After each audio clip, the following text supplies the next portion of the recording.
지금부터 들어드릴 예시는 모두 일체 가공 없는 실제 사례임을 알려드립니다. 구독과 좋아요로 응원해주세요. 안녕하세요 선생님들, 건강나눔 정세훈 약사입니다. 제가 전에 올렸던 약사 망했다 하는 영상이 각종 커뮤니티에서 일파만파 퍼져 있는 것을 저도 확인할 수 있었는데요. 출처 표기도 없이 영상 전체가 아닌 부분적 스크린샷만 퍼지는 바람에 그게 퍼진 커뮤니티의 댓글들은 약사에 대한 원색적인 비난이 가득하더군요. 꿀 빨고 있으면서 엄살이라는 이야기랑 솔직히 약사 하는 일 없으니까 없어지는 게 맞다는 이야기였죠. 자, 오늘 영상은 여기서 두 번째 이야기에 주목해 보겠습니다. 흔히들 약사 없어져도 된다고 이야기하는 사람들이 근거로 드는 것이 주로 두 가지입니다. 복약지도 너무 부실하다, 그리고 처방전대로 조제하는 거 초등학교만 나와도 할 수 있다. 자, 일단 조제 업무는 국내에서는 약사만 하도록 법으로 정해놨지만 미국이나 캐나다 같은 국가에서는 약사가 아닌 조제 테크니션들이 하는 곳들도 있기 때문에 그렇게 생각할 수도 있다고 치고요. 복약지도에 대한 부분은 사실 우측 상단의 영상을 통해서도 자세히 설명드린 적도 있듯이 자세한 복약지도를 들어야 할 만한 약을 받아가 본 적이 없는 분들이 대다수이기 때문에 부실하다고 느끼시는 거지만 그렇게 생각하시는 이유 이해합니다. 자, 그런데 진짜 약사가 없어지지 않고 존재하고 있고 존재해야 하는 중요한 이유는 아무도 모르시더라고요. 복약지도나 의약품 조제 모두 약사의 일이긴 하지만 약사의 핵심 업무를 잘못 이해하고 계셔서 그렇습니다. 약사는 의사의 처방전대로 조제하는 사람이 아니라 의사의 처방전을 검수하고 이상이 없으면 조제하는 사람입니다. 어딜 감히 의사가 처방했는데 약사가 검사하냐고요? 혹은 그런 거 안 하는 것 같다고요? 무슨 말씀이십니까? 의사와 약사의 처방약 더블 체크가 의약분업 근본 취지 중 하나입니다. 그거 하라고 의약분업 하는 거예요. 의사도 사람인 이상 실수를 하거든요. 지금부터 들어드릴 예시는 모두 일체 가공 없는 실제 사례임을 알려드립니다.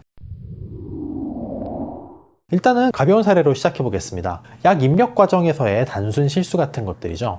2살 아이에게 유산균제 메디락을 처방을 낸다는 것을 실수로 마디핀이라는 혈압약으로 잘못 입력한 경우가 있었습니다. 약 검색 과정에서 뭔가 타이핑을 잘못했겠죠. 그대로 조제가 됐다면 뜬금없이 2살 배기가 혈압약을 먹었을 수도 있습니다. 소화에 대한 안전성 확립이 전혀 되어 있지 않은 약이 투여될 뻔한 거죠. 자, 이처럼 약이 잘못 입력된 경우도 있지만 용법이 잘못 입력되기도 합니다. 3일마다 사용하도록 되어 있는 마약성 진통제인 펜타닐 패치제나 일주일에 한 번 먹도록 되어 있는 포사맥스 플러스 같은 것들을 매일 먹으라고 처방이 나온다거나 혹은 하루 한 번 먹는 위산업체제인 라베프라졸을 하루 3번 먹도록 처방을 낸 경우들, 약물 사용법에 대한 정확한 지식이 없는 사람이 조제를 했다면 충분히 그대로 조제가 될 수 있는 상황이었죠. 그대로 조제가 됐다면 당연하게도 약물 과다 사용으로 부작용을 겪을 수도 있었을 거고요. 자, 앞의 경우들은 의사분들이 단순한 입력 과정에서의 실수일 가능성이 높죠. 약의 성분 파악이 명확히 이루어지지 않아서 잘못 처방이 이루어진 경우들도 있습니다. 기존에 먹던 약과 중복된 성분이 들어있는 복합제를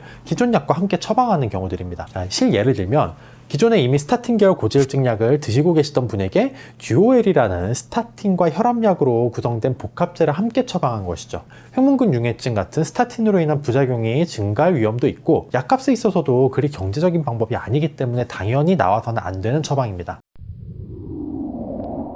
조금 더 심각한 사례도 보겠습니다. 이건 제가 직접 경험한 사례인데요. 제가 약국을 운영하던 중에 외부 처방전을 받을 일이 있었어요. 피부과에서 피부 트러블 치료 목적을 위해서 고등학생에게 항생제 레보플록사진을 처방했습니다. 물론 미성년자도 항생제 필요하면 먹을 수 있죠. 하지만 레보플록사진은 동물 실험에서 성장판 손상을 일으킬 수 있다는 점이 밝혀져 있어서 성장기인 경우엔 사용 금기입니다. 금기는 거의 예외를 두지 않고 처방해서는 안 된다는 의미예요. 고작 피부 트러블이 성장판보다 중요하진 않잖아요.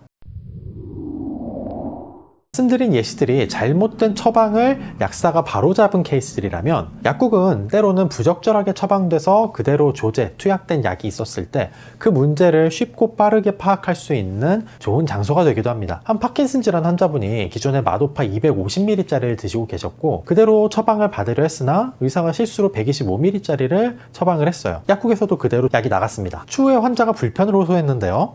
아무래도 환자와 약사 사이의 문턱이 의사보다는 훨씬 낮다 보니 일단 조제한 약사와 먼저 상담이 이루어졌습니다. 증상도 심해졌고 약도 전부 다 좀 작아진 것 같다고 약사님께 호소를 한 거죠. 이상하다는 걸 느낀 약사님이 환자의 과거 약력을 좀 더 자세히 알아본 결과 기존에 250짜리였던 것을 알게 되어서 처방 수정이 이루어졌습니다. 또 비슷한 예로는 약을 먹고 혈당이 크게 상승했다는 당뇨 환자의 호소에 처방을 약사님이 확인해 보니까 스테로이드가 일반인과 똑같이 처방되어 있음을 발견하고 병원에 이야기하셔서 스테로이드 용량을 반으로 낮추고 투여 기간도 확 줄여서 처방하게끔 조치한 약사님도 계셨어요.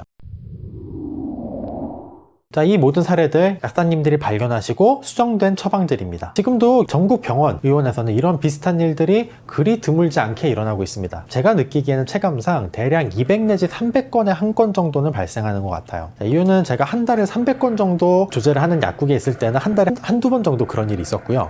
하루 300건 처방전을 받는 곳에서 일했을 땐 거의 매일같이 있었어요. 약이 잘못 입력된 경우도 있지만 때때로는 앞에서 말씀드린 중대한 사항들도 있고요. 어쨌든 퍼센트로 치면 이거 절대로 무시할 수 있는 숫자가 아니라는 겁니다. 즉 다시 말하면 도입부에서 의사의 처방전을 검수한다는 다소 딱딱한 용어를 썼지만 약사는 환자분들이 더 안전하고 정확한 의약품을 사용하실 수 있도록 하기 위해서 존재하는 직업이라는 겁니다. 아주 중요한 일을 수행하고 있는 거고요. 실제로 다양한 약물 사고를 약사님들이 맡고 계신 거죠. 약사들은 우리의 역할과 중요성을 인식하지만 정작 환자들은 200~300명 중 한 분만 이런 일을 경험하시기 때문에 많은 분들이 약사의 존재감에 의구심을 느끼셨던 것 아닌가 싶습니다. 물론 미래에는 처방 검수를 시키면 환자의 개개인 약력과 병력 이런 걸 종합적으로 판단해서 완벽하게 교정해 줄 수 있는 AI가 현업에 나올지도 모르는 일이긴 하죠. 그런데 그때가 되면 과연 약사만 없어지겠습니까? 절대 아닐걸요. 일단 오늘 영상은 여기까지입니다. 모쪼록 약국의 약사라는 직업을 좀 더 이해하신 시간이 되셨기를